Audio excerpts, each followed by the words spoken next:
Aspek pendukung berikutnya adalah bidang desain grafis atau multimedia. Bagaimana suatu tampilan membuat user mudah mengerti dan menarik.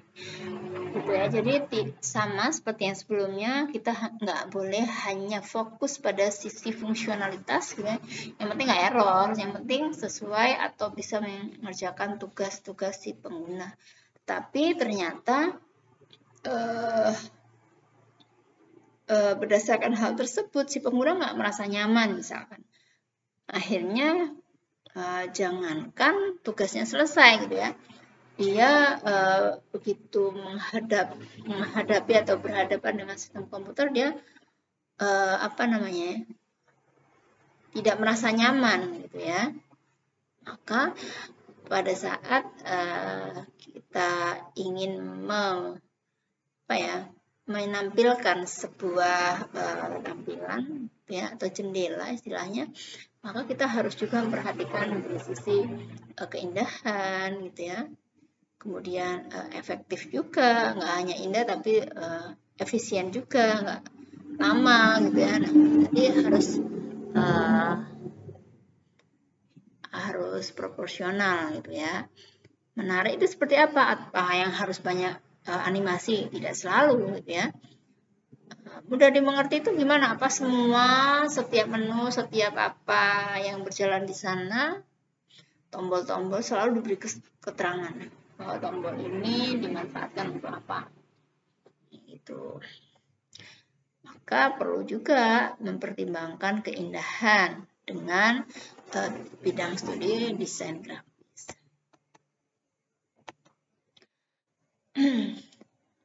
Oke.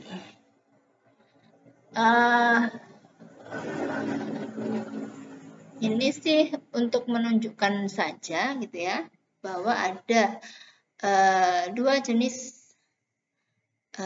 pengguna juga gitu ya, yang satunya digital native gitu ya, yang satunya urban native gitu ya, yang satunya sangat tanggap gitu ya, kayak teman-teman milenial ini ya, sangat tanggap terhadap media teknologi gitu ya. Berbeda dengan generasi X, generasi Y gitu ya, yang mereka masih tidak bersedia gitu ya kalau menggunakan media-media tersebut. Nah ini ya digital native. Dia masih bayi, belum ada setahun, tapi dia sudah mampu mengoperasikan sebuah komputer. Ya.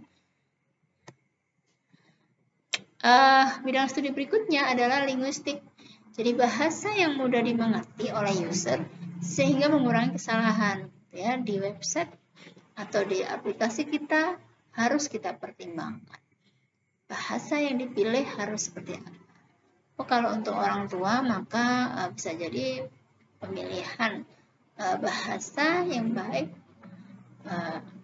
atau menerapkan web gitu ya, menerapkan web atau aplikasi yang baik harus juga memperhatikan dari sisi bahasa atau linguistiknya. Berikutnya, bidang studi berikutnya adalah ergonomik, berhubungan dengan aspek fisik untuk mendapatkan lingkungan kerja yang nyaman, gitu ya. Bahkan secara ekstrim seperti terlihat di gambar ya, kerja sambil tidur gitu ya. Nah, bisa jadi ini juga tidak efektif sih sebetulnya ya, nggak produktif juga. Nah, tapi itulah gitu ya, itulah bidang studi sebagai pendukung ergonomik salah satunya. Oke. Ini ada beberapa macam tempat kerja gitu ya secara ergonomik, desain tempat kerja secara ergonomik gitu ya. Yang pertama adalah peneliti gitu ya di lab. Kemudian pekerja di kantor gitu ya. Bahkan di sana juga terlihat seorang pembantu rumah tangga yang sedang mempersiapkan atau merapikan tempat tidur majikannya ya. Nah,